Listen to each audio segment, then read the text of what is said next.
السلام علیکم دوستو، میرا نام ڈاکٹر اسد محمود ہے۔ آج کی ویڈیو میں ہم آپ کو بتائیں گے آخر چوہا کس قوم کی مسخ شدہ شکل ہے، اس لیے اس ویڈیو کو اینڈ تک لازمی دیکھیے گا۔ دنیا میں چوہوں کی مختلف ٹائپس پائی جاتی ہیں، مگر آج کی اس ویڈیو کے اندر ہم صرف ان چوہوں کی بات کریں گے جو عام طور پر گھروں میں پائے جاتے ہیں۔ ناظرین، چوہے مختلف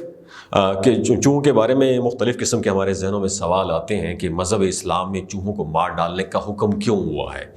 حضور صلی اللہ علیہ وآلہ وسلم کے زمانے میں چوہے نے ایسا کیا کیا کہ نبی کریم صلی اللہ علیہ وآلہ وسلم نے اسے مارنے کا حکم دیا؟ چوہا کس قوم کی مسخ شدہ شکل ہے اور چوہے کا شیطان کے ساتھ کیا کنیکشن ہے؟ یہ سب آج اس ویڈیو میں ہم آپ کے ساتھ شیئر کریں گے۔ اور ہاں، چوہے سے متعلق آپ کو یہ بات جان کر حیرت ہوگی کہ بھارت میں ایک ایسا مندر ہے جس میں 20,000 چوہے رہتے ہیں۔ انہیں مارنا کیوں منع ہے؟ اور چوہے کی پوجا کرنے والوں کا ایسا دعویٰ ہے کہ انسان چکرا کر رہ جائے۔ اور ہاں، آپ کو یہ بھی بتائیں گے کہ ایسا کون سا طریقہ ہے جس سے ہم چوہوں کو ختم کر سکتے ہیں یا پھر اپنے گھروں سے چوہوں کو بھگا سکتے ہیں۔ جانیے آج کی اس ویڈیو میں چوہے سے متعلق ایسی حیران کن باتیں جو کم لوگ جانتے ہیں۔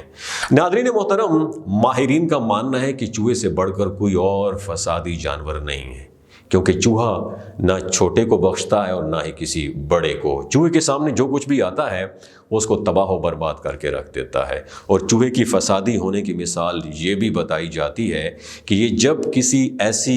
تیل کی بوتل کے پاس جاتا ہے جس میں اس کے منہ تک رسائی نہ ہو تو یہ اس میں اپنی دم ڈال دیتا ہے اور پھر اس دم کو تر کر لیتا ہے۔ اور چوہے کے فسادی ہونے پر ہی اور پھر کیا کرتا ہے، یہ اس تیل کو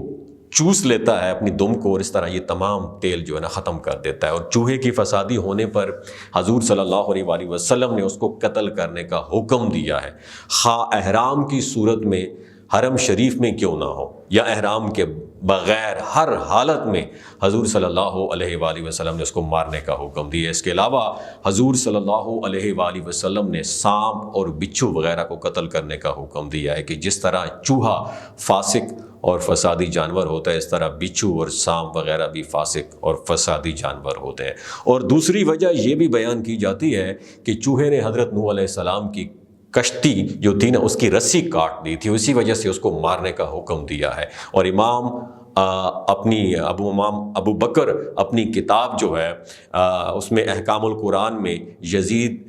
بن ابی نعیم کی سند سے لکھا ہے کہ ایک رات حضور صلی اللہ علیہ وآلہ وسلم نیند سے بیدار ہوئے تو دیکھا کہ چوہے نے آپ صلی اللہ علیہ وآلہ وسلم کے گھر میں آگ لگانے کے لیے چراغ کی بتی اٹھا رکھی ہے، تو آپ صلی اللہ علیہ وسلم نے اس کو مار ڈالا۔ اور احرام والے اور احرام کے بغیر والے ہر شخص کو آپ صلی اللہ علیہ وآلہ وسلم نے چوہے کو مار ڈالنے کا حکم دیا ہے۔ اور سنن نبی داؤد میں ہے کہ ایک مرتبہ چوہے نے چراغ کی بتی جو ہے اپنے منہ میں لے لی اور اس کو لے کر حضور صلی اللہ علیہ وآلہ وسلم کے سامنے اس مصلے پر آ گیا جس پر آپ صلی اللہ علیہ وآلہ وسلم تشریف فرما تھے، اور وہ مصلے کا وہ حصہ جس میں آپ صلی اللہ علیہ وآلہ وسلم سجدہ کیا کرتے تھے وہ جل گیا۔ بلکہ امام حاکم نے اپنے حضرت ابن عباس رضی اللہ تعالیٰ عنہ سے یہ روایت بھی نقل کی ہے کہ ایک مرتبہ چوہے نے چراغ کی بتی اپنے منہ میں اٹھا لی تو ایک لونڈی اس کو جھٹکنے لگی، مگر آپ صلی اللہ علیہ وآلہ وسلم نے اس کو منع کر دیا، تو وہ چوہا وہ بتی لے کر آپ صلی اللہ علیہ وآلہ وسلم کے مصلے پر آ گیا اور اس میں چراغ بھی جل گیا اور تھوڑا سا مصلہ بھی جل گیا۔ تو حضور صلی اللہ علیہ وسلم نے فرمایا کہ تم جب سونے کا ارادہ کر لو تو چراغ کو گل کر دو، یعنی اس کو بجھا دیا کرو، کیونکہ شیطان ان جیسوں کو اپنے کام کے لیے موٹیویٹ کرتا ہے تاکہ تم اس کو جلا دو۔ اور صحیح مسلم کی روایت ہے کہ حضور صلی اللہ علیہ وآلہ وسلم نے حکم دیا کہ سوتے وقت آگ بجھا دیا کرو۔ اس کی وجہ یہ بتائی کہ فسادی چوہے گھر میں آگ لگا کر گھر والوں کو جلانا چاہتے ہیں۔ لہٰذا یہ بھی جان لیجئے کہ بخاری اور مسلم شریف میں حضرت ابو ہریرہ رضی اللہ تعالی عنہ سے روایت ہے کہ حضور صلی اللہ علیہ وآلہ وسلم نے ارشاد فرمایا کہ بنی اسرائیل کی ایک امت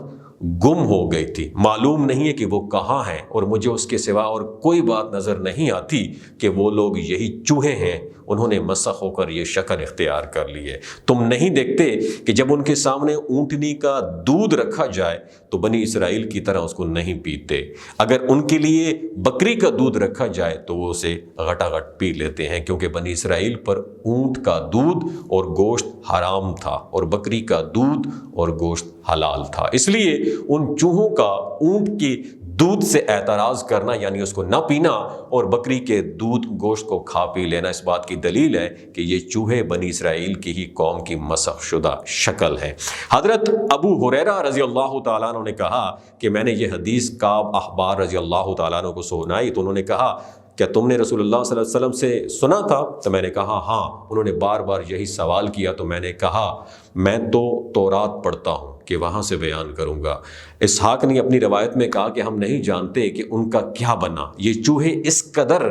فسادی جانور ہیں کہ اس نے حضرت نوح علیہ السلام کی کشتی کی رسی کو بھی کاٹنا چاہا تھا۔ حضرت نوح علیہ السلام نے جب 2 سال میں اپنی کشتی کو تیار فرمایا اور اس کشتی میں حضرت نوح علیہ السلام نے 3 منزلیں بنائی تھیں۔ نیچے کی منزل میں جنگی جانور، پرندے اور حشرات الارض کو رکھا گیا تھا اور درمیانی منزل میں سواری کے جانور اور چوپاہے تھے، جبکہ اوپر والے حصے میں حضرت نوح علیہ السلام اپنے متابعین اور سامان ضرورت کے ساتھ جو ہے نا تشریف فرما تھے۔ جب چوہا کشتی کے کنارے پر آ کر اس کے لنگر کے رسیوں کو کاٹنے لگا تو اللہ تعالیٰ نے حضرت نوح علیہ السلام کو حکم دیا کہ شیر کی دونوں آنکھوں کے درمیان چوٹ مارے۔ لہذا حضرت نوح علیہ السلام نے ایسا ہی کیا، جس سے ایک بلا اور ایک بلی نکلی اور ان دونوں نے چوہے پر حملہ کر کے اسے رسی جو ہے نا کاٹنے سے باز رکھا۔ ناظرین، اس لیے اسلام نے ان کو چوہے کو مارنے کا حکم دیا، لیکن ناظرین آپ میں سے بہت کم لوگ یہ جانتے ہوں گے کہ ہندو چوہوں کی بھی پوجا کرتے ہیں، اور بھارتی ریاست راجستھان میں کرنی ماتا معروف ہندو دیوی کا ایک مندر ہے جس میں 20,000 سے زیادہ چوہے رہتے ہیں۔ لوگوں نے ان کو ختم کرنے کی بجائے انہیں کھلاتے پلاتے ہیں اور ان کی پوجا کرتے ہیں، اور ان چوہوں کے متعلق پجاریوں اور یہاں کے مقامی افراد نے 2 عجیب و غریب قسم کی کہانیاں گڑھی ہوئی ہیں۔ کچھ لوگوں کا کہنا یہ ہے کہ پرانے وقتوں میں جب تمام بچے پیدا ہوتے تھے تو وہ چوہے ہوتے تھے اور انہی میں سے ہیں جو باقی بچ گئے ہیں۔ اور دوسری حیران کن کہانی یہ بتائی جاتی ہے کہ یہ 20,000 فوجی ہیں جو مندر کی حفاظت کے لیے ڈیٹیل کیے گئے ہیں، اور مندر میں چوہوں کی حفاظت اور شکاری جانور بلی وغیرہ اور پرندوں سے بچانے کے لیے جنگلے اور فینس اور جال وغیرہ بھی بنا رکھے ہیں۔ ان 20,000 چوہوں میں سے کچھ سفید رنگ کے چوہے بھی ہیں، اور پجاری ان سفید چوہوں کو خاص طور پر مقدس مانتے ہیں۔ ان کا کہنا ہے کہ یہ چوہے دراصل کرنی ماتا اور ان کے بیٹوں کا اوتار ہیں، اور چوہوں کو دیکھنا اور ان کی دیکھ بھال کرنا اپنے لیے باعث خیر و برکت بھی سمجھتے ہیں۔ جو شخص مندر میں پوجا کے لیے آتا ہے وہ ان چوہوں کے لیے دودھ، مٹھائیاں اور دیگر کھانے پینے کی اشیاء بھی لے کر جاتا ہے۔ لیکن دوستو یاد رکھیے، مذہب اسلام میں سے چوہوں کا شرعی حکم یہ ہے کہ ہر قسم کے چوہوں کا گوشت حرام ہے اور ان کا جھوٹا مکروہ ہے، اور امام ابن شہاب رحمۃ اللہ علیہ فرماتے ہیں کہ چوہوں کا جھوٹا کھانا مکروہ ہے، کیونکہ چوہوں کا جھوٹا کھانے سے ڈائمینشیا یعنی بھول جانے کا مرض پیدا ہوتا ہے۔ اور امام بخاری نے حضرت ابن عباس رضی اللہ تعالیٰ عنہ سے ایک روایت نقل کی ہے کہ حضرت میمونہ رضی اللہ تعالیٰ عنہما فرماتی ہے کہ ایک مرتبہ گھی میں ایک چوہا گر گیا اور نبی اکرم صلی اللہ علیہ وآلہ وسلم سے اس کے متعلق پوچھا گیا تو حضرت صلی اللہ علیہ وسلم نے فرمایا کہ چوہے اور اس کے پاس گھی کو، جو اس کے پاس کا جو گھی ہے اس کو پھینک دو اور باقی گھی استعمال کر لو، اور اگر گھی میں چوہا گر کر مر جائے اور وہ بھی تحلیل ہو جائے، ڈیزالو پگھلا ہوا ہو، تو سارا گھی ناپاک ہو جاتا ہے، اور اسے کھانے کے علاوہ دیگر کاموں میں مثلاً چراغ وغیرہ میں جلانے کے لیے استعمال کرنا جائز ہوگا۔ اگر گھی جمع ہوا ہو تو اس صورت میں چوہے کے ارد گرد کے گھی کو نکالنے کے بعد باقی گھی کو کھانے پینے وغیرہ اور تمام کاموں میں استعمال کرنا جائز ہوگا۔ ناظرین، آئیے اب بات کرتے ہیں کہ چوہے کو اپنے گھر سے کس طرح بھگا سکتے ہیں یا ان کو کیسے ختم کر سکتے ہیں۔ ماہرین حیوانات کا کہنا ہے اگر پیاز کو کوٹ کر چوہے کے بل کے سامنے رکھ دیا جائے تو چوہا اس کو کھا لے گا اور فوراً مر جائے گا۔ بلکہ ناظرین، جس گھر میں سانپ، بچھو، لال بیگ، مکڑی اور چوہے وغیرہ بہت نکلتے ہیں تو انہیں چاہیے کہ سورۃ الطارق